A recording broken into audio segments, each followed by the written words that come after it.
We now know that ground-penetrating radar conducted earlier this month discovered 28 unmarked graves at a neglected burial site in Niagara-on-the-Lake. A Toronto man has made it his mission to identify those buried there. As Kelly BOTELHO tells us, they're most likely African-American people who escaped slavery in the U.S. and settled in the Niagara region in the 1800s.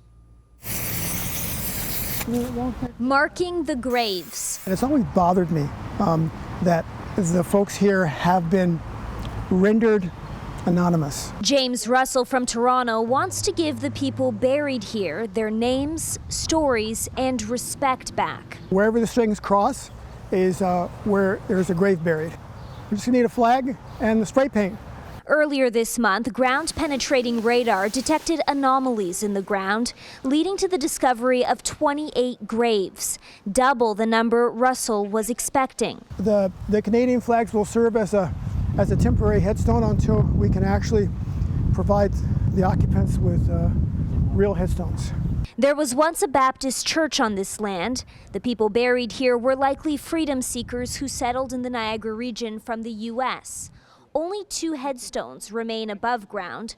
Over the decades, the markers either sunk into the ground or were stolen. 19 buried headstones, which is great because that means that, and the headstones are adjacent to the graves.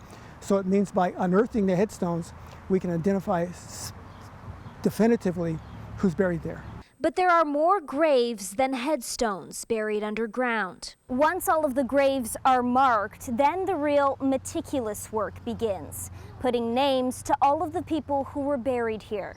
But it won't just be the Baptist archives, it'll be municipal records, wills, deeds. The research part of this is likely to take a year and a half, 2 years. Alongside his wife, Russell spent the day following the radar map coordinates, marking the graves, and putting up Canadian flags as a sign of respect. He's using his own money to do this. Out of respect for the people that were buried here, the black people that were buried here seem to have been forgotten. What drives me is the need to fix this. Kelly BOTELHO, CHCH News.